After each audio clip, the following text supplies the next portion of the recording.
Hey there, guys. All right, today we are back with some more of World War II. And today we are on to week 36, May 4th, 1940. Retreat to Norway, preparations in Western Europe. They believe it is nearing time for France's fall. We're about to get into some real exciting territory. Let's not waste any more time and dive right in. You think 90% is acceptable? May the He's gonna keep doing that for every video from now on in World War II. I can get behind it. I would like a little bit more context sometimes, but also like get the context later on in the video, which I guess is a neat way of doing a hook. Yeah, you know what? I like it. 4th, 1940. Germany has invaded Poland, Denmark, and Norway, and the Allies don't know when or where another blow might fall, but their armies do have big plans if that attack should come in Western Europe. They've got big plans. They're not good, though. Or, well, they're not well prepared in any sense of the meaning. I'm Indy Nidell. This is World War II. Last week, the German invasion of Norway continued as they consolidated their gains and advanced in Gudbrandsdal and Osterdal. The hurriedly assembled Allied plans to liberate Trondheim had failed to the point that at the end of the week, the order was given to evacuate central Norway. To evacuate without telling the Norwegians as well. Real messed up. In northern Norway, the situation is different. The Germans hold Narvik, but the Allies threaten by land and by sea. The Allied evacuation begins in earnest May the 1st. That is also the day that Norway's King Haakon arrives in Tromsø from Molde with his government and Norway's gold reserves. Andalsnes has already been evacuated by then, which is a good thing for the Allies since the Germans reach it May the 2nd. Their forces in Trondheim and Osterdal have already linked up. Norwegian commander Otto Ruge warns the Allies that if he cannot count on further Allied help, he'll advise his government to begin peace negotiations. The Allied evacuation isn't a cakewalk, though. Namsos has been basically destroyed by the Luftwaffe by this time, but the Royal Navy still has to get the men away from there. The destroyer Kelly, commanded by Lord Louis Mountbatten, ferries troops from the wreck of the town to a transport. Thing is, the Germans have decoded a bunch of British ship-to-ship communications, so they are there too, and steadily... You know, one thing that just popped into my head here, I wonder how many takes he does this in. Like, do they just get the script done and then boom, Indy's able to do this in like one fucking go? That'd be really impressive. Bomb the evacuating force. They blow up the French destroyer Bison, and when the British destroyer Afridi goes to pick up the survivors, it's mauled by Stukas and soon capsizes. Even in the far north, where the Allies remain, on the 4th, the Polish destroyer Grom is hit near Narvik by German bombs and splits in two, killing 56 Polish sailors. Survivors are rescued by the old battleship Resolution, launched during World War I, whose band plays, "While Yet We Live, Poland Shall Not Perish." After the surprise invasion of Norway, the British aren't certain where Germany will attack next, and withdraw a full division from France, thinking an invasion of Britain itself might be soon coming. Now, Britain, let me hold your hand while I say this. The Germans cannot sea lion. They don't have the means to land a force significant enough. If an amphibious landing was able to get through your navy and land, it would not be significant enough that would require you pulling this many troops out of France. I'm sure the home guard still left on the island would be more than capable of handling a German landing. What is wrong with Britain? It's a question that eludes me every single day. Adolf Hitler, though, is buoyed by German successes in Norway to the extent that he orders the German army to be ready to launch Operation Yellow, Fall Gelb, within 24 hours of any day from May 5th. Fall Gelb is the plan for the invasion of France and the Benelux countries. Now, I've talked before about the armies facing each other on the Western Front, and have gone into some detail over the German battle plans and tactical ideas. Here is the Allied battle order that will be facing them should a German invasion happen. Allied Supreme Commander Maurice Gamelin has made plans assuming a German invasion would come through central Belgium as it did in 1914. But as we know, Hitler and General Erich von Manstein's plan is for the main thrust of the German attack to come through the Ardennes forest and then swing north to cut off the Allied armies in Belgium. A German attack in northern Belgium would have drawn the Allies northward for this. This all depends, though, on the Germans making it through the Ardennes before the French can respond, and especially across the wide and deep river Meuse with its escarped banks. The German plan was a gamble with high stakes. The German chief of staff... I guess one of the hardest things in talking about World War II, well, one of the hardest things when talking about World War II, is this part right here, the attack through the Ardennes. Because I think because of how it played out in our reality, it succeeded stunningly well. It's impossible to kind of think of the Ardennes as a risky maneuver, right? You can keep telling me, like, yeah, it's a thick forest, and of course then they also got to cross the River Meuse. They'll be going slower than they would over plains, yada, yada, yada. You can tell me that. But because it worked so well for the Germans, it is kind of impossible, at least for me, to grasp and kind of imagine how this plan was a plan with high stakes. I mean, you can show it on the map and see how the German tank divisions will like overstretch the German front line, right? It'll take time for the German infantry to come in and close up the gaps.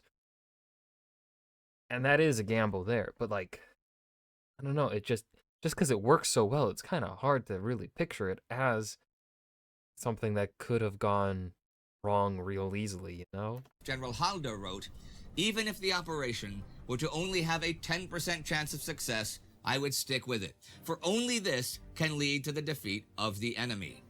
The Allies certainly do not expect an attack through the Ardennes, though the French have done an exercise in 1938 which had the Germans moving armored units through the Ardennes. Oh my God. And the French concluded that though the area was not totally impenetrable, if an attack does come there, the French have time to reinforce the region before the Germans can cross the Meuse. Here's the Allied forces and plans from left to right. Henri Giraud's 7th French Army is to move up the coast to Breda in the Netherlands. The 22 Belgian divisions cover the line between Antwerp and Louvain on the Dyle River. That is if they have to fall back from holding off the Germans on the Albert Canal. The 9 British divisions hold the Dyle from Louvain to Wavre. General Georges Blanchard's French First Army covers central Belgium from Louvain to Namur. General André Corap's French 9th Army is to head into the Belgian Ardennes and cover the line along the Meuse from Namur to a bit north of Sedan. General Charles Hunziker covers the Meuse from where it enters France north of Sedan to the Franco-German border. So the pivot point of the French army is between the 9th and 2nd armies. Now, all these French armies form the 1st Army Group under General Gaston Bilotte. The 2nd and 3rd Army Groups are further south behind the Maginot Line and in Alsace-Lorraine. And the 4th Army Group is way in the south, covering the Italian border and the Alps. The weakest of these forces are Corap's and Hunziker's. Corap has just 9 divisions to cover a front of 75 kilometers on paper, but longer in reality because of the twists and turns of the River Meuse. 2 are light cavalry who will, if an attack comes there, advance from the river and try to delay the attack while the infantry takes position. But of his 7 infantry divisions, only 2 are regular infantry, and 2 are Series B reserve divisions comprised of men over 35. Hunziker also has 9 divisions, and they cover the 75 kilometers of the French Ardennes. They also have 2 Series B reserve divisions. Corap has complained to Gamelin several times about the insufficient number of his troops, but he's been ignored. And according to Jackson, in March this year, a parliamentary committee inspected the region and sent a warning report to Gamelin and former Prime Minister Edouard Daladier that Sedan is a real weak point. Hunsinger furiously wrote back that nothing was required to reinforce the Sedan front. God damn it, France. That's how things look for the Allies there. And Hitler sure seems ready to roll. But Germany also has stuff going on in administration this week. On April 29th, Rudolf Höss arrives at the new camp Auschwitz, not to be confused with Rudolf Hess, deputy Führer of the Nazi Party to Adolf Hitler. Höss is a 39-year-old Waffen-SS man. That's the armed wing of the SS. And he will be commandant of Auschwitz starting this week. He and 5 other SS estimate the future size of the camp, the kind of hard labor the Polish prisoners are going to perform, and other such logistics, and then requisition 30 convicted German criminals from Sachsenhausen concentration camp to serve as the new barracks chiefs.